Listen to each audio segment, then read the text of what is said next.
Tasengna ngasi Maheshwar lakpada momon minok man nokpay wani ichabo chonda gidra haibagi momon minok nokpay wani kangjay na chana thamoy da di prok cha abang atani haibasi thamoy da di prok cha karigino kha tara phazalak turobani ngasi akhoi manipur da riba phibom se karino haibase isagi wahang thamoy da nuti gi hangi wahang amane loina khangi loising noya da kaidori singkong singya da kaidori chinnaw singsina kaidori imai be da kaidori ge haibase mipung khudimak na khange sida nainaru bai mathau tadre khangning badi amatangni kari khangningi amakhaktani khangningi se kari khangningi solution se kam kan phangdoino tangdu leita na kam kan leidoino santi se kam kan phangakadoino haibase natro mayam Dubai leibak to khangbi ko mayam UAE ki part ma ori ba mayam khangbi ko Dubai se ama yellow mi lai se sumna tagi 10 to 15 da tara to 35% khaktani ba native ori se yam de yellow mi wen lai se makogi native fighter adobo atopa changsal iba ilik akogi immigrants haita illegal nate immigrants mayam se atopa la iba changsal iba mayam se bharat dagi lakpa pakistan dagi lakpa bangladesh dagi lakpa atopa foreign countries dagi lakpa na ayam bane ba aduga makogi jibika hoina ba thabak su na ba akogi taxi thobana thoba real estate business to lam yon bagi tobana toba flat yon bagi tobana toba mayam ba tawe adubu yamna ngakningai amsung chawthokningai oi se karigino tourist ki mapham ni koi ba ya lakpagi mapham ni haija bagi wani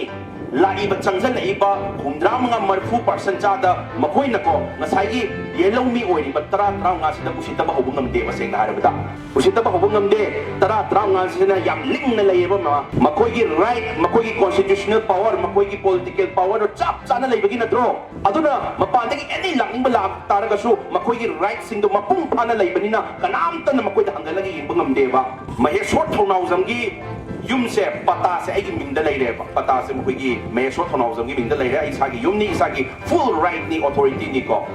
ye tomba ko bunu pam change ba tomba se tomba ne am leiri kaino ne am me so leiri kaino ko yumda leisi sahi amani hum dai thoksi ngai dana nang wa ba do kem khalunu ko yumda first floor se hangaga lei ka ma hang lei nang leisallo ai koi ai na mateng pangi bisini nang leiro yare kem khalunu tomba naya ba me so leisi kaino na leyan leba leira matung sida ma leire chahi ma leire ani leire ahum leire mari leire ba nongmadi makha ai ground floor da ai no wali sanabada ai mi ga so wali sanabada ai gi yum se kai na wali sanay alda huziki nupa to me pat kumdaraga kai no dabe sor nang ai gi yum ni kai di kai no ai khoi gi yum hayo ai gi chu chap chap hak le ni kai no ibani gi yum hayo nang na tom de gi yum hai ni kai no nang na tom de gi yum sa ni se kai no ai su passport da le se chai ahum bali su jala bane nang su na tom de gi yum ni kai hai ba tu di azaman de ta kai no wazao ngang ba ore ba mana wazao ngang ai se mana wazao ngang zagi be wani ko aina chahi ahum mari sida aina kai nom soiru ba ma tawru re ba ma aduna ne ba wazao ngang pa ngami do aina kai da soiram draga di ma tu mana wazao ngang pa ngam gadra ne tai bi ro ne sungam ngamoi akoi ne kai nom soi ai chahi ahum mari sida aina chari ngai da ni khangde kai nom pangthari ngai da ni khangde kai nom da bargain tong da ni ngai da ni khangde aina soi ama tawru ba ni khangde kai nom tawru ba ni khangde kai nom tawru ba mi yaw re ba aduna ne ma wazao ngang pa ngami do seng na re ba da natraga di mapan de la pa mana yang wazao ngang ngam gadra ne tai bi ro ne sungam ngamoi aduna nasa wahang ngam ta hamzage ko peta kumbiro ko kanigino ai se ai kana no hai se maram ta so ko khangba ma thau tai mingsen ta onsa laga maram tu self confidence lai na bagi tamakta ai maheshwar thongna huzam ni hai se mingsen onsa laga mami ta rei bu da onsa laga hai ma thau tai aduna akoi se kana no hai se ta khangmi na se ba kumbiro ko seng law na kumbiro ko aseng ma duni tanara ga na ta ba isana ningza ba isa ga aseng ma chuma du kumbiro ko ai khangzara ke ko relief camp da lai simbu atopa desh dagi lakpa atopa jaga dagi lakpa atopa jati gi mira ne tai biro ne natte ko ai gi thona phara ba ai gi chin nau sing se masa gi mayum da loi ma khoi kari chari gi thai gi thadu amaga loising loya ngak ta ba ya de ai gi kun ngak ta ba ya de ko na leibiri ba ai gi thona phara ba chin nau sing se atopa jaga dagi lakpa atopa jati gi mira ne tai biro ne natte ko mayam ai gi thona phara bi imai ben sing ji chan sing sina yum da kogi tabak ipuroi bagi tabak ke oi thado maga ai imali bang ngap tabia di ko sorok ta ngai hare kanda kanana kari aran ma tabak tauri kari lalong tauri ai koi ngap tabia de ko manung yen sen tabia de ko akoi nupi ne yen sen tabia de ko na lebi bi ai gi nusi jarabi ai gi thona parabi imai ben sing se atopa jaga da gi lakpa atopa jati gi mira ne tai biro ne nante ko mayam kanano mayam se idam dam sida poksa ba imali ba pokna pham sida pokna pham lam dam sida poksa ba irai cha sing atan natro ꯑꯗꯨ ꯇꯥꯔꯒꯗꯤ ꯏꯁꯥꯒꯤ ꯌꯨꯝꯁꯨ ꯑꯣꯏꯔꯤꯕ ꯏꯁꯥꯒꯤ ꯏꯃꯥ ꯂꯩꯕꯥꯛ ꯄꯣꯛꯅꯐꯝ ꯂꯝꯗꯝꯁꯨ ꯑꯣꯏꯔꯤꯕ ꯁꯤꯗ ꯁꯨꯛꯀꯤ ꯃꯇꯤꯛ ꯋꯥꯍꯜꯂꯤꯕꯁꯦ ꯀꯔꯤ ꯇꯧꯔꯨꯕꯗꯒꯤ ꯋꯥꯔꯛꯄꯅꯣ ꯍꯥꯏꯕꯁꯦ ꯅꯩꯅꯕꯝ ꯊꯣꯛꯇꯕ꯭ꯔꯥꯅꯦ ꯃꯌꯥꯝ ꯑꯝꯇ ꯍꯥꯏꯕꯤꯔꯛꯑꯣ ꯑꯩꯈꯣꯏ ꯂꯩꯅꯥ ꯑꯃꯗꯤ ꯅꯥꯔꯦꯕ ꯑꯩꯈꯣꯏꯁꯤ ꯂꯩꯅꯥ ꯑꯃꯗꯤ ꯅꯥꯔꯦ ꯑꯗꯨꯕꯨ ꯗꯣꯛꯇꯔꯅꯁꯨ ꯍꯥꯏꯔꯦ ꯌꯥꯝꯅ ꯊꯨꯅ ꯅꯥꯕ ꯐꯔꯒꯅꯤ ꯑꯩꯈꯣꯏꯅꯁꯨ ꯈꯪꯉꯤ ꯌꯥꯝꯅ ꯊꯨꯅ ꯅꯥꯕ ꯐꯔꯅꯤ ꯂꯥꯟꯁꯨ ꯑꯩꯈꯣꯏꯅ ꯀꯝꯄꯜꯁꯔꯤ ꯃꯥꯏ ꯄꯥꯛꯀꯅꯤ ꯑꯗꯨꯕꯨ ꯀꯔꯤ ꯆꯥꯔꯨꯕꯗꯒꯤ ꯅꯥꯕꯅꯣ ꯀꯔꯤ ꯊꯦꯡꯅꯔꯨꯕꯗꯒꯤ ꯅꯥꯕꯅꯣ ꯍꯥꯏꯕꯁꯦ ꯅꯩꯅꯕꯝ ꯊꯣꯛꯇꯕ꯭ꯔꯥꯅꯦ ꯑꯝꯇ ꯃꯃꯥꯡꯗ ꯍꯥꯏꯕꯤꯔꯛꯎꯅꯦ ꯑꯩꯈꯣꯏꯅ ꯁꯤꯗ ꯅꯩꯅꯍꯧꯗꯕ ꯇꯥꯔꯕ ꯑꯗꯨꯗꯤ ꯍꯌꯦꯡ ꯇꯨꯡꯗ ꯑꯃꯨꯛ ꯅꯥꯕ ꯀꯣꯟꯅ ꯐꯔꯛꯑꯒꯁꯨ नौना नारब नौना नासलगदी कमाई तौबदी ममांद हाइबिरौने अदुना यामना कुपना नैना हौब मथौ ताई नैनर मतुंगदा सेमदोब मथौ ताई मा सेंगना हारबदा अदुना नसा हुजिक ममांग हक्तक्तगी सोइबगिनी को कोइनो हुजिक लेरिसे मा ममांगसु सोइबा हौजिक सोइबा सोइमिनारगदा लाकपा अदुना ngasi इरेचा सिंग कोइगे लौमी सिंग इमा लेबाक सिदबो इसागी पुकनाफम लमदम सिदबो अदुकी मते सर्वाइवल एंड एक्जिस्टेंस की क्वेश्चन लाइबा डेवलपमेंट की वाली से ममा मणिपुर से स्मार्ट सिटी कोई शहर स्मार्ट सिटी ओइगिबे याय बिल्डिंग मयाम खिंगिबे याय मल्टीनेशनल कंपनीज मयाम लाखिबे याय यामना चौखटखिबे याय अदुबो चाखटखिबा तारगसु अखोई इरेचा सिंग सि अखोई इसागी इमा लेबाक तबु लेबा ngamaktagadi kumai tawani mak haibirone ngamaktaba yaiko सेंगना हारबदा बिल्डिंग की लाखिबी याय रिसोर्सेस मयाम ले अखोई मणिपुर की अदो सनानी अदुबो मयाम अमा लागसु बिल्डिंग मयाम थिलगसु याम चौखटलगसु अखोई इरेचा सिंग अखोई हुजि लाहौद्रबा अखोई हुजि हाइहौद्रबा ममांग लाहौदबदी हाइहौदबदगी अखोई हुजि वारिनी हुजिसु हाइदबदगी अखोई हुजि वारिसे हुजि हाइहौद्रबा लाहौद्रबा सक माइ येंगनरा लेरबा मामु वारोगिनी सुम लेरबा लास अखोई तुंगदा अखोई साबो सिगी इमा लेबा अखोई इमा लेबा सिदा लेबा ngamoi ko ma सेंगना हारबदा अदुना अखोई हुजि लाहौगदब this is the right time अखोई हाइहौगदबदी हाइबतंसु नते थबक ओइस पांगोगदबदी हाइरगा खंगगा सुम इसम जमना खंगगा लावरगा सुम लेगिबा नतबा अखोई कताई लिखुन से मखुन से अखोई असेंग मचुम से अखोई कॉन्स्टिट्यूशन कुमाई ओथोगनी अखोई राइट कुमाई तहोगदमनो अखोई लॉ कुमाइना एक लॉ इन कुमाइना एमेंड तहोगदमनो हाइबसे अखोई हुजि चंचलोगदमने मा अदुना चासी मनुमदा किनमता हाइजगे सोइबा मयाम सिंग असि लोइ नैनासे हारगदे नोंगाना फो लोइना रोइ मा सेंगा हारदा अदुना ngasi point amani dang thamjage mamawai mयाम फंबिरि आजुलगा की अखोई इरांग सिंग मरि लेना हाइता मीगी तांग अहुमगी मतुंगदगी मयामना हाइनै ममावैसु लावै बाबावैसु लावै दादावैसु लावै सिन्नाव मयाम पुलप लावै आइसु लावै करी लावै डिजिग्नेटेड कैंप त लैरिबा कुकी खुलाई पाइबक सिंग ग्राउंड रूल फॉलो तौद्रे इन सोप लिसिंग नि निपान द साइन तौनखिबा सस्पेंशन ऑफ ऑपरेशन द कुकी खुलाई पाइबक कांगु सिगा एग्रीमेंट साइन तौनखिबा सु एग्रीमेंट से सी फजन ग्राउंड रूल फॉलो तौद्रे अदुना इरै चा मुथन बहोना बदा मणिपुर फुगाइना बहोना बदा सु द लैरिबा कुकी खुलाई पाइबक कांगु कुकी की खुलाई पाइबक कांगु से अचौबा रोल लौरे अदुना मयाम पुलप लौमिनरी सु लौथोपिरो ना मयाम लौद्रो लावी को मयाम ऐसु लावी मयाम सु लावे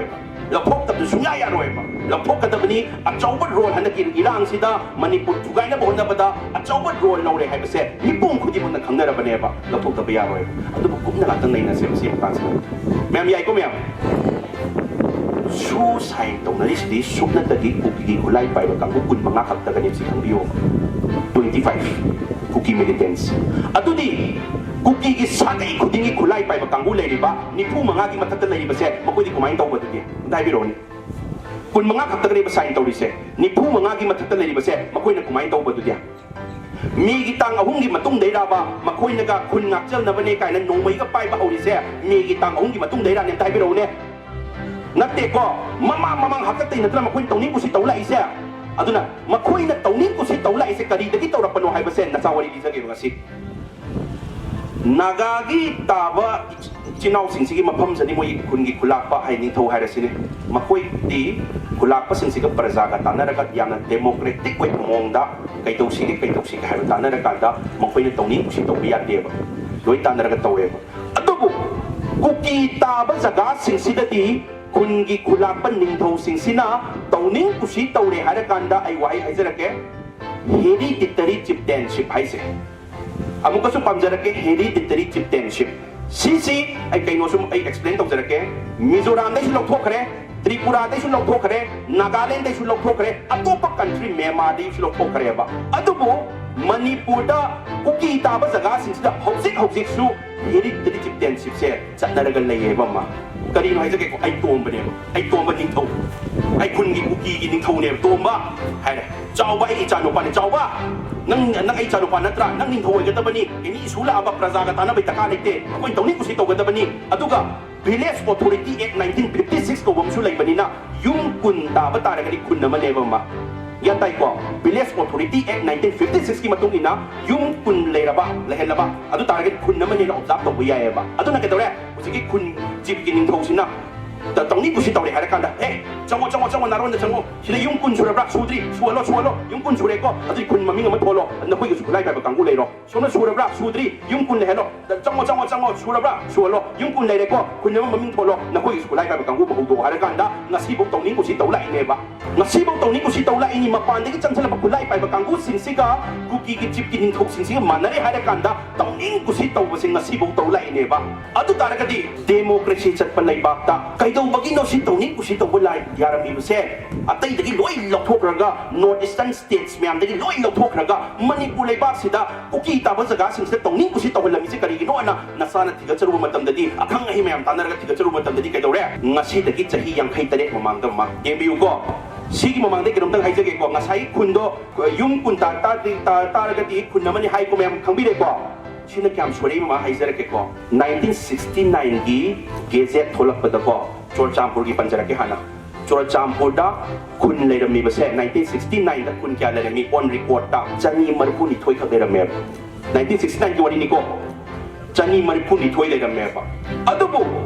ꯍꯟꯗꯛ ꯀꯩꯗꯧꯔꯦ 2023ꯒꯤ ꯃꯤꯅꯤꯁꯇ꯭ꯔꯤ ꯑꯣꯐ ꯄꯟꯆꯥꯌꯦꯇꯤ ꯔꯥꯖꯅ ꯊꯣꯛꯂꯛꯄ ꯔꯤꯀꯣꯔꯗꯇꯨꯗꯗꯤ ꯀꯩꯗꯧꯔꯦ ꯀꯌꯥ ꯂꯩꯔꯝꯃꯤ ꯈꯪꯕ꯭ꯔꯣ ꯃꯥ 992 842 ꯑꯗꯨ ꯗꯕꯜ ꯇ꯭ꯔꯤꯄꯜ ꯇꯥꯏꯝꯁ ꯈꯦꯠꯅꯈꯤꯗ꯭ꯔꯣ ꯑꯗ ꯀꯌా ꯍꯦꯟꯒꯠꯂꯝꯃꯤ 560 560 ꯍꯦꯟꯒꯠꯂꯝꯃꯦ ꯑꯗꯨꯃꯥꯏꯅ ꯀꯥꯡꯄꯣꯛꯄꯤꯗꯁꯨ 500ꯒꯤ ꯃꯊꯛ ꯀꯨꯟ ꯍꯦꯟꯒꯠꯂꯝꯃꯦ ꯑꯗꯨꯃꯥꯏꯅ ꯇꯦꯛꯅꯧꯄꯜꯗꯁꯨ 200 300ꯒꯤ ꯃꯊꯛꯇ ꯍꯦꯟꯒꯠꯂꯦ ꯉꯁꯥꯏ ꯀꯨꯀꯤꯒꯤ ꯆꯤꯞꯁꯤꯡꯗꯨꯅ ꯇꯧꯅꯤꯡ ꯀꯨꯁꯤ ꯇꯧꯕꯗꯩ ꯅꯠꯇ꯭ꯔꯣ ꯃꯥ ꯑꯗꯨꯗꯤ ꯀꯩꯗꯧꯔꯦ ꯉꯁꯥꯏ ꯅꯁꯥꯅ ꯍꯥꯏꯖꯔꯛꯄꯗꯣ ꯀꯃꯥꯏꯅ ꯃꯅꯤꯄꯨꯔꯁꯤꯗ ꯀꯨꯀꯤꯒꯤ ꯆꯤꯞꯁꯤꯡꯅ ꯇꯧꯅꯤꯡ ꯀꯨꯁꯤ ꯇꯧꯔꯤꯕꯅꯣ ꯗꯦꯃꯣꯀ꯭ꯔꯦꯁꯤ ꯆꯠꯄ ꯂꯩꯕꯥꯛꯁꯤꯗ ꯑꯩꯈꯣꯏꯒꯤ ꯏꯟꯗꯤꯌꯥꯁꯤꯗ ꯀꯃꯥꯏꯅ ꯑꯩꯈꯣꯏꯒꯤ ꯃꯅꯤꯄꯨꯔꯗ ꯀꯨꯀꯤ ꯇꯥꯕ ꯖꯒꯥꯁꯤꯡꯁꯤꯗ ꯇꯧꯅꯤꯡ ꯀꯨꯁꯤ ꯇꯧꯔꯤꯕꯁꯤ ꯀꯔꯤꯒꯤꯅꯣ ꯍꯥꯏꯕ ꯊꯤꯒꯠꯂꯨꯕ ꯃꯇꯝꯗꯗꯤ ꯉꯁꯤꯗꯒꯤ ꯆꯍꯤ 53 ꯃꯃꯥꯡꯗ ꯑꯦꯛ ꯑꯃ ꯄꯥꯁ ꯇꯧꯔꯝꯃꯦꯕ ꯑꯃ ꯉꯁꯤꯗꯒꯤ ꯆꯍꯤ 53 ꯃꯃꯥꯡꯒꯤ ꯋꯥꯔꯤꯅꯤꯀꯣ 1967ꯗ 1967ꯗ ꯑꯩꯈꯣꯏ ꯃꯅꯤꯄꯨꯔꯁꯦ ꯁ꯭ꯇꯦꯠꯍꯨꯠ ꯐꯪꯗ꯭ꯔꯤ ꯃꯅꯤꯄꯨꯔꯁꯦ ꯁ꯭ꯇꯦꯠ ꯑꯣꯏꯔꯛꯄꯁꯦ 1972ꯗꯒꯤꯅꯤ 67ꯗ ꯑꯩꯈꯣꯏ ꯃꯅꯤꯄꯨꯔꯁꯦ ꯌꯨꯅꯤꯌꯟ ꯇꯦꯔꯤꯇꯔꯤ ꯑꯣꯏꯔꯦꯕ ꯌꯨꯇꯤ ꯑꯣꯏꯔꯤ ꯑꯦꯁꯦꯝꯕ꯭ꯂꯤ ꯐꯪꯗꯦ 1967ꯁꯤꯗ ꯀꯩꯗꯧꯒꯦ ꯍꯥꯏꯕ ꯃꯇꯝꯗ ꯑꯦꯛ ꯑꯃ ꯄꯥꯁ ꯇꯧꯔꯝꯃꯦꯕ ꯀꯔꯤ ꯑꯦꯛꯅꯣ ꯑꯃ ꯍꯥꯏꯖꯔꯛꯀꯦꯀꯣ Manipur hill areas acquisition of the chief rights act 1967 ꯑꯅ ꯑꯃꯨꯛꯀꯁꯨ ꯍꯥꯏꯖꯔꯛꯀꯦ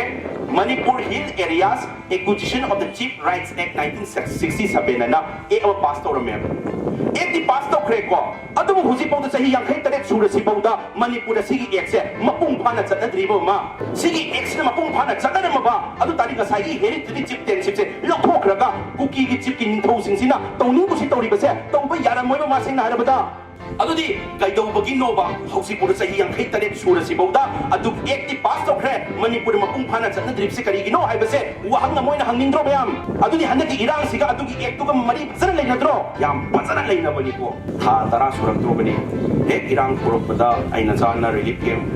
ꯆꯠꯂꯝꯕ ꯃꯇꯨꯡꯗ ꯑꯦꯛꯁꯤꯗꯤ ꯑꯩꯅ ꯁꯤꯗ ꯂꯩꯕ ꯌꯥꯔꯔꯣꯏꯀꯣ ꯑꯩꯒꯤ ꯁꯥꯏꯠ ꯑꯃ ꯂꯧꯖꯒꯦꯀꯣꯅ ꯗꯦꯜꯂꯤꯗ ꯆꯦꯟꯖꯈꯤꯕꯅꯦ ꯑꯩꯁꯦ ꯅꯠꯇ꯭ꯔꯒꯗꯤ ꯑꯩꯈꯣꯏ ꯃꯩꯇꯩꯁꯦ ꯌꯥꯝ ꯂꯥꯟꯅ ꯎꯕ ꯇꯥꯔꯦꯅ ꯆꯦꯟꯕꯁꯤꯗ ꯅꯦꯠꯁꯨ ꯐꯪꯗꯦ ꯃꯌꯥꯝꯒꯤ ꯋꯥꯔꯤꯗꯒꯤꯗꯤ every day ꯍꯥꯏꯇꯥꯔꯦ every hour every second every minute ꯋꯥꯔꯤꯁꯦ ꯉꯁꯤꯐꯥꯎꯗ ꯑꯗꯨꯃꯥꯏꯅ ꯂꯩꯅ ꯂꯥꯛꯄꯒ ꯐꯦꯃꯤꯂꯤꯐꯥꯎꯗ ꯑꯩ ꯐꯦꯃꯤꯂꯤꯁꯦ खितंग हाइदी फैमिली का कई चंद्रे ऐंगोंदा कोक्स था तरा सुजलकपसदुना मयाम वारोबदी यादे नसादी सकमाइदी सुई येंगजारोय सकमाइ येंगजारोय ममांग कना खंगनबने मी हुजे कना खंगनरी अदुदा खंगनरे अदु अहंदो आई खंगनरमी काय सकमाइ येंगजबदी को ओइजारोय वारोबदी यादे हनाइजबदी कोइसे आई हाइजरके करिदोबगिनो सही 53 सुरसि बौदा अदुगी एकतुन मपुंग फाना चनद्रिबसे करिगिनो हाइबसे मरमदुना सा हाइजरके को करिगिनो अदुगी एकतुन मपुंग फाना चनरुरगदी अदुई कांगुदो भोट फंगरोय अदुई कांगुदो भोट फंगरोय अदुई कांगुदो भोट फंगरोय मखोइसु एमएलए म्याम लेबनिना मखोइ एमएलए सिंगदुना आई चीफ मिनिस्टर ओइना बहनबदा आई मिनिस्टर ओइना बहनबदा मपुंग फाना सपोर्ट तौरोय हाइबदि नत्रो म्याम isagi chowkri isagi power aduna mamang tharaga isagi puruki isagi manaiba ki khandap dai masibo waraga lai sing harata mamang hakta taki soiram bagini mamang hakta soiba hoji soiri pa konji sendo kani khandaba mamang su soira dum lakpa aduna ne hoji wari sing harata ma aina kwai sawning ba pose kani no hai matam dai ai loinari ba mina maram ta hai bi yawe ahan sing khara ai oi ta na dum yetna jai ai se hoi kya hai kan de la chumadi chume har mi ne aduna ai gi loina jari ba handuna hare mo nang meeting ke chat pakan da ko nupa miam phama di phare nupi miam yaw ma ki mai de miam yaw ma ki ek ko yam pal lo loi ai kai gino tamo hai ba kai gino aku imai ben maram di lari kai su yaw ni hai su yam yaw ba ni ai na ko ai sawning ba wani ko se kari no hai jara ke ba maram ta hai di ba yaw ba ma se lari kai ka hai lari kai ba se kadai ko do no thai bi ro लारिक हैबा हैबा वहाई से कदाई बो पुगदोइनो chemistry की ओजादुना calcium carbonate की molecular formula होत पा हाइयेना मा state politics की मरमदा constitution की मरमदा act की मरमदा लॉ की मरमदा केम ता हाइबा ngamद्रगदि मा केमिस्ट्री हाइयेना मा लारिक हैबा कौबा यादुरि ब्रम थाइबि रोने सुन्या यारो मसा मसा की लाइन दुनि मा दुमाइना मयाम सोशल वर्कर तपगा लोय टीवी दा कई दा लोय ngang kani social worker तपगा वरोबदि यादे को अदुबो असेंबा social worker se babawi miyam ni pambiri warabudi yade asing social worker kanano hay mata manipura lai da asing social worker kanano hay da ai ginusira bi mai ben singa tani asing social worker ti kali gino hay jara ke ko imung i watan nam suloi silam doi ba mo ipuru be ki watan nam sum silam doi ba icha ki watan nam sum silam doi ba duksung tharam doi ba chak sung thungam doi ba dijaram doi ba adu tagi thola ka mairam pham doi ba mairam pham ka kali toksi loi mo tanaba yaw doi ba adu tare ka di sidagi hen magun leba social worker se kadai leidu no tai bi ro ne meyam aduna khwai dagi ko aduna ngasi bo gi history da nupi ni maitai nupi akoi gi manipur gi nupi hai tare akoi gi leiba nupi meyam sin mamang thara ngasi ulai bani aduna mama hoina secretary to mdu lari khara haye mana hair de ko maning adum hal chatlani haibado adu su yada balai ko masu mana thongna ni to sanu mama ho su loina khangba ma thau tare hujikti kari ek tagi soram mi do kari toram mi do ngasi kai sori mama na kai sori kari soram ge haibse mama hoi pulap khangmin ba ma thau tae ba ma aduna pulap yam ta hani ge to ikon mayam nongning ba wari male ai du ngasi formal oi jadra ni ma waru bi ya de ko ai din sana dum na sanu pa na wari gang je boina ai jare ge kitan formal oi da bane ek na sanu pa ne khalaga ngapi o sina aduna na han se ko mai to ge da oi mayang nang sing drang oi bun tai sahi eduma han ore umdrama gi mathak ti ora ni mama aduna ibu tai masa am pai raga ibu nang usi ek to kai bai ai di yang si na hai ta re aduma gi do i khangning ai do ki sunate ba pro chak pai na tro khangning ai ni mo ta adumai na mama hoi che dai malai mi am se pulap khangmin raga pulap tanna min re hara kan da koi chamchen ma thau tai khangmin ba ma thau tai sinan san hai jabani adu point ni subda lak sage mayam khangmin ang tabi na mani babawi di dum ta da lai ramani khang da lai ramani ma hoi tabi ramani da ST ki quota hai du khangbi ko schedule track ka hai du khangbi mayam khangbi ba na tro ST chan ba chan da bai wari na te koi na hai ja haujar ka tois ai nga sai mako ki wari ning jang biu ne mapan dagi changsa nak pasing sina adyam wazau ngangi se kari gino moi ki kari phidam thamam dana moi ki kari platform thamam dana kari ahang ba thamam dana kari fill in the blank thamam dana moi ne changa ga adyam na power line wazau ngangi se kari gino hai ba se na sa wari am talizar ke matik na mayam yai ko 1949 da koi manipur se bharat da march tore september da sign taunare de october da administration take over tore ko october da akoi ki manipur se bharat da march tore si matungda 1951 da samvidhan thole constitution thole pasida manipur schedule track chan ba ya ba se kana no na category ahum thole pasida ke tore any kuki tribe hamaga any lusai tribe hamaga any naga tribe hamaga thole ba ma ahum dan naga itin now sin moi di yellow mini makoi di ST phangjaba kem kai de makoi gi wari sina sai am thamgra se adubu yam ngachani ngai di kai no khangbi ba ma sida thole ba ani se any kuki tribe hamaga any lusai tribe hamaga thole se kuki ga lusai ga chap ma nei ba ma kuki ga lusai ga amatani adu matam du lusai ha su leite ba aduri kumaina any kuki tribe hamaga any lusai tribe hamaga thole se kali no ma hayeng tung tarak pada mi mayang option ba ya na ba sin na tro ma si matungda after 4 years sahi mari matungda 1955 ta ke to ke har matamda president of India na Bharat ki president na sigi ahum se manipur dangi wana te du manipur dum ai particularly to haizara ke akoi ki ahum se gyan ta tre lairiba tribes sin loi khaidoro category se khaidoro manung da kai lauri lairiba no se khaidoro aduga phajana thakal o haiduna president of India na order ma thueba si kanada sinagi hai matamda kaka collector hai se mana chairman oi ma maharashtra machani aduna sigi commission sigi ke hai no project hai ta report hai ta se kari ko ke hai matamda kaka collector commission chu kowi backward class commission chu kowe aduna mana loi season ujale hai kanda manipur dagi president da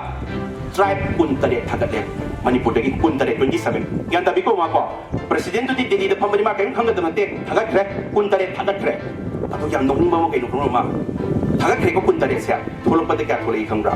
ai di thagatre adu gi to order da tholok to ni ministry of home affairs te tholok to ni tholok pa de kya tholei khang ra ma kun ma pen thole ani he jela thole ba ani se kadi no ye ho ma tam de ki dore any mizolu side tribe hamaga jau hai ba mo thuk chale matamdu da merge tong dringai da any mizo lusai tribe have su leite jau have su leite ba ma adu thok se leine ba adu tare ki ngasai gi any puki lusai have khai chakman na badu su khai dor e adagi di kun tare sida ani mu hapse le kun mapan suale si possible robot naga tawrei ra ma sing na habiro ne tumai sanare no manung da ras sanare hare kan monopoly sanare hare kan da manung da la long hot le hare kan da puran ma thabak sing se tawrei na tro myam si kana da main win tawmi kham ma matamdu da home secretary pai puki machane ti kipjen hari benu pas ti kipjen hari benu pas se mana main role sanarabe ba sigi hapsan baga sigi loimak torok sida haita home secretary mai pai mat aduna hujiki nu pas na mana main role lawrame si tawre ko masagi ahum lere ko de kun direct den ani hapsale kun mapan hai si wa specialist kida ka dore in so lisingani ga ahum da 2003 da among angapa matwe ba kari angapa twe ma ngasai ano ko order mo thole ba sa dul traffic sida thola pasila ke dore ngasai any cookie tribe di hawda khaidok rabani ko ma yawi da ka lek rabani ko khaidok rab ko ne ba kai dore in so lisingani ga humda among ano ko order thola pa ke dore serial number 1 da any cookie tribe so among ka yosale e mu atai loi yauna any cookie tribe so yosale si su kana na to ino thigan no matam da kana wari mi khamro ma mabawai ni jeng birong kali in so lisingani ga amada 2001 da manipur da president ul lakhi ba dia lakhi me jeng bi ko dia la pa da chief minister na mako oi di mako kana na oi governor na full authority oi adu governor yu gi advisor kana na oi mi khamro ma ngasai ti kip jen do adu manau bak ki kip jen na ma na tawraga sanna daga huji any cookie tribe se hapsen oi le me ba bana power party ngai du da haitai adu da gi di ke dore yam no mo haizar ke ko thadau manung da mate yaure haibsi dum haizar bane dum 1956 ki notification thoko matam da su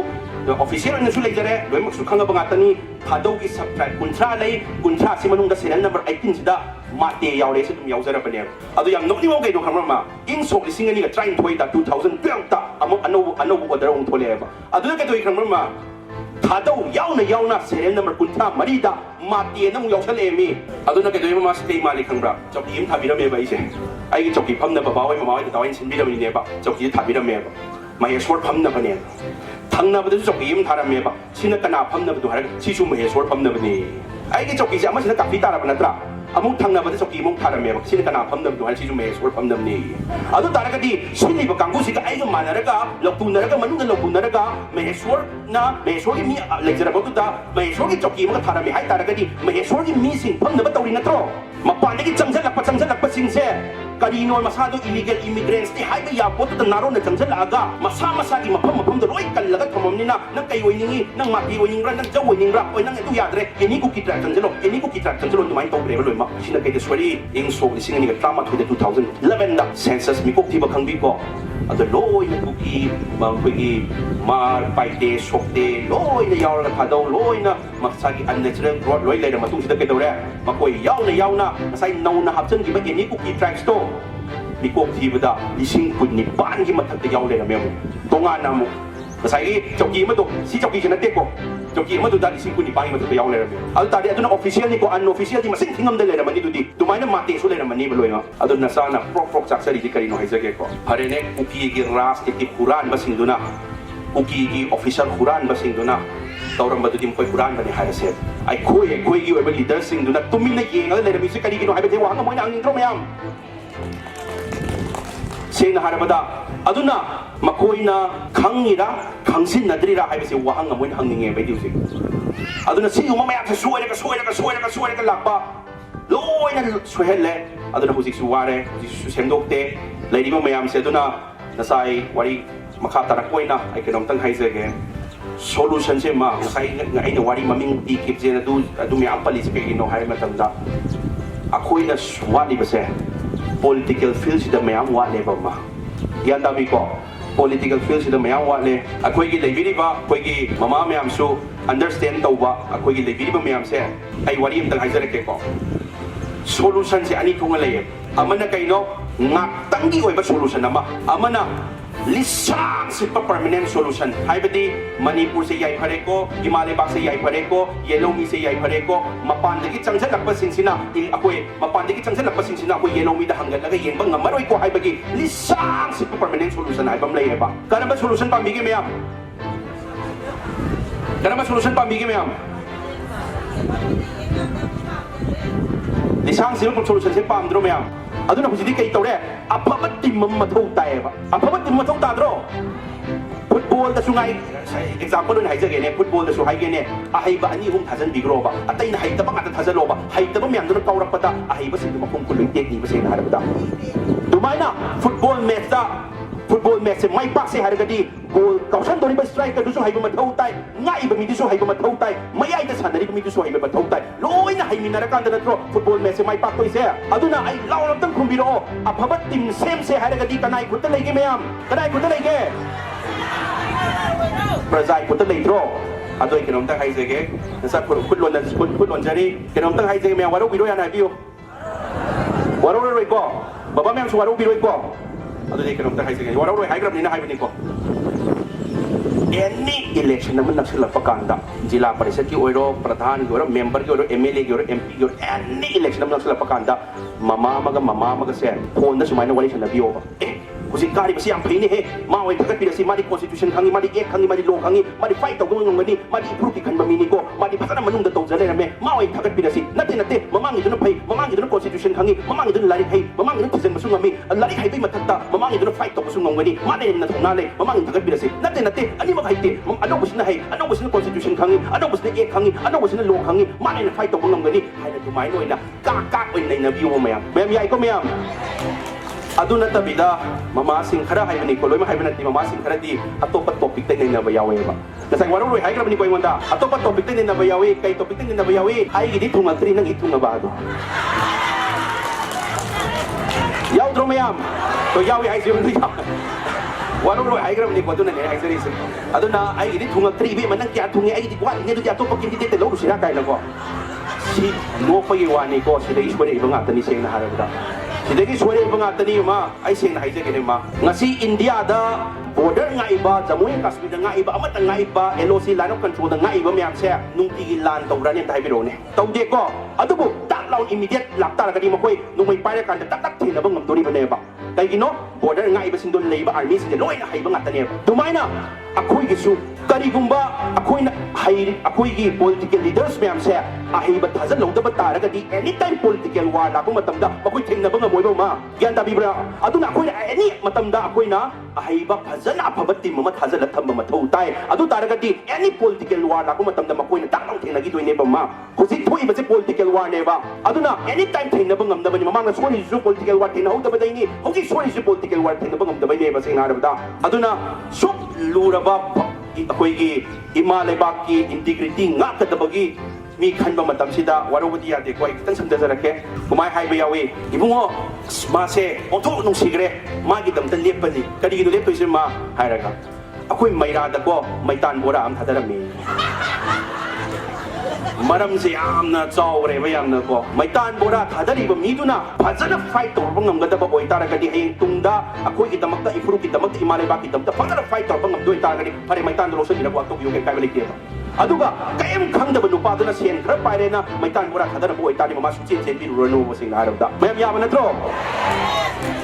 aduga amusu hayna ba yawai si waro bi ko ma gitam ta chile ni othong nu sigre he kari nung sirisna mai nu pido kholei ko daya nu sigai na ko mai nu pido na kholei ko daya kai gino yang nu sirui du na mai nu pido na hairaga lambi chat pa kanda wa bizarami wa matap na chin pai ga haibo adu pai ru ba dai ni ko pang pai ni se ba sing haraga aduna seng basi mamayam se seng na mamay na haijaning badi political awareness se mama kasi subno pai wani sidagi suwera lakpa ko aduna maway mayam tisna huzik rastiti wala pabasulay patabsulay do patabasin do na kay kali kaping kapsano small alaw di he hayeng edi naksalak pang lakanda hanggam lay dong na lay kan ba sudum yawrim ni do yawi ko mayam Sigi po siya ang sindok ng matug tayo. Sindok tabi yade, anyhow siya sa wadam ni si po siya. At nasana kita ay na tengnaruba, ay na Delhi at pakanda ang penda ba, mayama ma, ay di uro ba, tawagada ba si Dagisun, leaders mayam tawagada ba, suwam na siya tawagada ba, mayama man tawagada ba si naharabada po, si sukura ba matam sida, Article 355 chat na dabranan na nabay po ng sulay po. Mayam kang bilang gani, maheswar si wangang bagi order pangdabra ay bitakalay di ba ma. Kanino, ay parat kinagari mo ay fundamental rights, ay freedom of speech and expression, ay exercise of the ribbon. Aduna, maheswar si wangang bagi order pangdabra ay bitakalay di ba. At the same time, Amit Shah na parlamenta external aggression mapandagi chang sila pakulay pa bagkang uyaw rin sa high grab ni ko mayam. NIA so high grab ni ko. Adu talaga di Article 355 bagi acha di kanigumba mapandagi external aggression se yaw sa laba country sida internet disturbances se layla aba adu talaga di union government na central government na makoy mayam se takay iba hay ba se Article 355 yaw rin ba. Adu talaga di central forces sa yam lakas mo na husi pa sa takay di se kanigino hay ba se wahang mo na hangin mayam. Adu kay mali kang mama se sa 탁세 na yung nagkaroon pamala tamaga sa lolugi na tsang raga sa loli haraga supo turok tabuto ado ni mo dito uli sabi nga eri mo si kwek ko ado ipiyom na layri ado na mga day na haizaning badi ako'y uzi lanse ahum nim lanmi ahum nim patay na ris may kayo hum kanino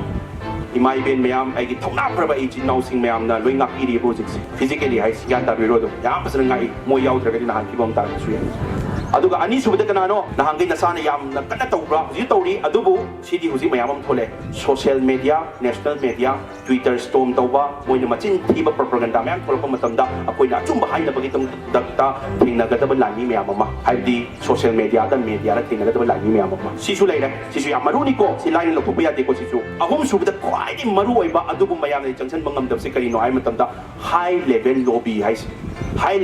si kanino achum maromda ministry level at tanara kansida at yung basi kanino hay nagtinagada political war at tinagada matong tayo sige po siya sige mina susida chang mga moy sige mina susida chang mga moy ba sige no sidi power yaw ba yate ano sige lam sida ko yang wat ani sida di lay ba ko loy ma sige feel sida yang wat ba nasawa di power pa jam na sida dung ngam na thong tinjari adu ba kay nasa na changja bani na ani mapon changja bani na yet na ba mayam tawre kaligino hay matamda ako'y na chang matamda mi kara na di ay na central ministry una ba central minister una ba kasi am line una ba kay kalam ba suyan ma kabak khudi magtaye na ba tawre sing na kurong thang na ba tawre kaligino ay na office ta chiye man lang sila mo ay tara kay na ba tawre da ba nasa na pamjadab di kay no office ta chiye lang sila ba private secretary da sila ba si da bisan biu kay na koy minister una da sila ba subi sila de kasi bawda kaligino masa una da sila ba ay basta mapani kang di paroy kang di ado na masama una raga minitra nga do su kung kay do su pungam do su una raga manipura tu iba tu si kaligino may tay si kanano kupi si kanano hay nga si wari siya doon nalaktan alab pa sida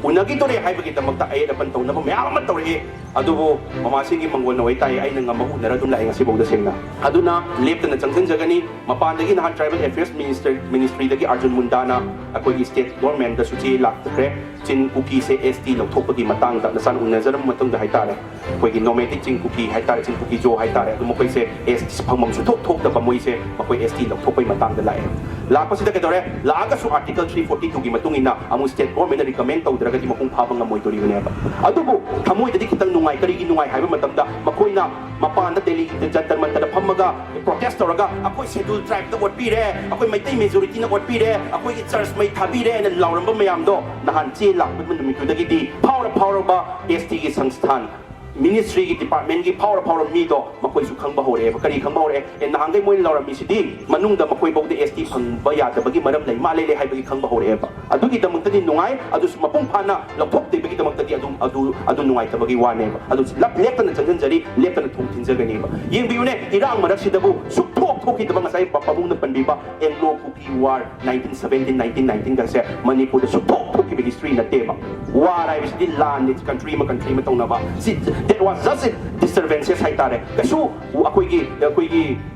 war suna natte hay tare adun aran be history dubu irang marak sida Delhi University da hapsan get tawle mingi da na sana complaint taw sa baneto ministry site gi che la aga busi state or thami mozi syllabus yaw de gi poto aduna Anglo Kuki War centenary get kasi may thare nang sai ka papapung na hay bibo adugi get se RTI thara matung da PWD department dagi adu sabagi permission so baby na malay ba nasana tu thajabadagi adugi poto illegal structure ni mayam praja puna mag nakhangba ne aduna ai nasana haijaga dab si kanino hay matamda akoi gi song gi feel se khara wali high level lobby gi ꯐꯤꯜꯁꯦ ꯈꯔ ꯋꯥꯠꯂꯦ ꯑꯗꯨꯅ ꯃꯃꯥ ꯑꯐꯕ team ꯁꯦꯝꯃꯤꯟꯅꯁꯤ ꯑꯩꯈꯣꯏ ꯄꯥꯡꯒꯜ ꯑꯩꯈꯣꯏꯒꯤ ꯃꯤ ꯋꯥꯠꯂꯛꯄ ꯃꯇꯝꯗ ꯑꯩꯈꯣꯏꯒꯤ ꯑꯁꯤꯗ ꯊꯧꯅꯥ ꯐꯔꯕ ꯉꯥꯛꯇ ꯂꯩꯕꯅꯤꯅ ꯂꯣꯏ ꯊꯦꯡꯅꯕꯤꯔꯤ ꯑꯗꯨꯕꯨ ꯂꯥꯟꯁꯦ ꯑꯩꯈꯣꯏꯒꯤ ꯄꯣꯂꯤꯇꯤꯀꯦꯜ ꯂꯣꯕꯤꯁꯤꯗ ꯆꯥꯎꯅ ꯊꯦꯡꯅꯁꯦ ꯄꯔꯃꯤꯅꯦꯟ ꯁꯣꯂꯨꯁꯟ ꯄꯤꯁꯦ ꯍꯥꯏꯔꯒꯗꯤ ꯁꯤ ꯌꯥꯝꯅ ꯂꯤꯡꯍꯟꯕ ꯃꯊꯧ ꯇꯥꯏꯌꯦ ꯑꯍꯨꯝꯁꯨꯕꯁꯤ ꯌꯥꯝ ꯁꯣꯜꯂꯦ ꯍꯥꯏꯇꯥꯔꯦ ꯑꯗꯨꯅ ꯑꯍꯨꯝꯁꯨꯕꯁꯦ ꯂꯤꯡꯍꯟꯁꯦ ꯍꯥꯏꯔꯒꯗꯤ ꯄ꯭ꯔꯖꯥꯒꯤ ꯈꯨꯠꯇ ꯂꯩꯇ꯭ꯔꯣ ꯃꯌꯥꯝ ꯑꯗꯨ ꯃꯌꯥꯝꯁꯦ ꯑꯟꯗꯔꯁꯇꯦꯟ ꯇꯧꯃꯤꯟꯅꯕ ꯃꯊꯧ ꯇꯥꯏ ꯑꯗꯨ ꯅꯁꯥꯒꯤ ꯑꯣꯏꯅꯗꯤ ꯂꯦꯞꯇꯅ ꯆꯪꯁꯤꯟꯖꯒꯅꯤ ꯆꯪꯁꯨ ꯆꯪꯁꯤꯜꯂꯤ ꯑꯗꯨꯅ ꯈꯨꯔꯧ ꯊꯥꯡꯅꯕ ꯃꯌꯥꯝ ꯇꯧꯔꯛꯁꯅꯨ ꯇꯧꯅꯤꯡ ꯇꯧꯁꯅꯨ ꯃꯋꯥꯁꯨ ꯂꯧꯗꯦ ꯇꯧꯒꯦꯁꯨ ꯍꯣꯠꯅꯔꯤ ꯈꯪꯉꯦ ꯂꯣꯏ ꯄꯥꯎ ꯇꯥꯏ ꯑꯗꯨꯕꯨ ꯀꯩꯗꯧꯔꯦ ꯃꯃꯥꯅ ꯂꯦꯞꯈꯤ ꯃꯇꯝꯗ ꯃꯆꯥꯗ ꯈꯨꯔꯧ ꯊꯥꯡꯕ ꯀꯅꯥ ꯑꯣꯏꯗꯣꯏꯅꯣ ꯑꯗꯣ ꯑꯩꯒꯤ ꯏꯃꯥꯁꯤꯡ ꯃꯌꯥꯝꯅ ꯏꯄꯥꯁꯤꯡ ꯃꯌꯥꯝ ꯂꯦꯞꯇꯅ ꯃꯪꯒꯣꯜ ꯄꯤꯕꯤꯌꯣ ꯅꯁꯥ ꯂꯦꯞꯇꯅ ꯊꯤꯟꯗꯣꯛ ꯊꯤꯟꯖꯒꯦꯁꯨ ꯍꯥꯏꯖꯔꯤ ꯑꯗꯨꯒ ꯇꯁꯦꯡꯅ ꯍꯥꯏꯔꯕꯗ ꯊꯣꯡꯁꯦ ꯍꯥꯡꯗꯣꯛꯑꯒꯅꯤ ꯁꯣꯂꯨꯁꯟ ꯐꯪꯗꯣꯏꯁꯦ ꯅꯁꯥꯕꯨꯗꯤ ꯁꯣꯕꯨꯗꯤ ꯄꯥꯏꯖꯗꯦ ꯂꯦꯞꯇꯅ ꯊꯣꯡ ꯊꯤꯜꯂꯤ ꯑꯗꯨꯕꯨ ꯁꯣ ꯄꯥꯏꯔꯤꯕ ꯃꯤꯗꯨꯁꯨ ꯆꯠꯃꯤꯟꯅꯕ ꯃꯊꯧ ꯇꯥꯏ ꯑꯗꯣ ꯁꯣ ꯄꯥꯏꯔꯤꯕ ꯃꯤꯗꯨꯅ ꯊꯣꯡ ꯊꯤꯜꯂꯛꯇ꯭ꯔꯦꯅ ꯃꯍꯦꯁꯣꯔ ꯊꯣꯡ ꯊꯤꯟꯕ ꯂꯦꯞꯄꯣ ꯍꯥꯏꯕꯗꯤ ꯁꯨꯡꯌꯥ ꯌꯥꯔꯣꯏ ꯅꯁꯥ ꯂꯦꯞꯇꯅ ꯊꯣꯡ ꯊꯤꯟꯖꯒꯅꯤ ꯍꯥꯏꯕꯁꯤ ꯃꯌꯥꯝꯗ ꯍꯥꯏꯖꯔꯤ ꯑꯗꯨꯒ ꯌꯥꯝꯅ ꯆꯠꯅꯔꯣꯟꯆꯠ ꯈꯪꯖꯕ ꯌꯥꯝꯅ ꯊꯛꯁꯤ ꯈꯥꯁꯤ ꯅꯥꯏꯖꯕ ꯏꯖꯥꯇꯤꯒꯤ ꯐꯨꯔꯨꯞꯇ ꯄꯣꯛꯆꯔꯨꯕꯅꯤ나 ꯁꯨꯝ ꯕꯦꯕꯥꯔꯗ ꯁꯨꯝ ꯊꯣꯡ ꯊꯤꯜꯂꯝꯕꯩ ꯋꯥꯅꯤꯀꯣ ꯌꯥꯔꯛꯇ꯭ꯔꯒꯗꯤ ꯃꯩꯇꯩ ꯅꯨꯡꯁꯥꯒꯤ ꯏꯁꯨ ꯌꯥꯎꯖꯔꯤ ꯊꯣꯡꯕ ꯐꯛꯀꯥꯏꯔ ꯆꯪꯉꯛꯄ ꯐꯤꯕꯝꯐꯥꯎ ꯂꯥꯛꯀꯅꯤꯅ ꯃꯌꯥꯝꯗ ꯍꯥꯏꯖꯔꯤ ꯃꯌꯥꯝꯗ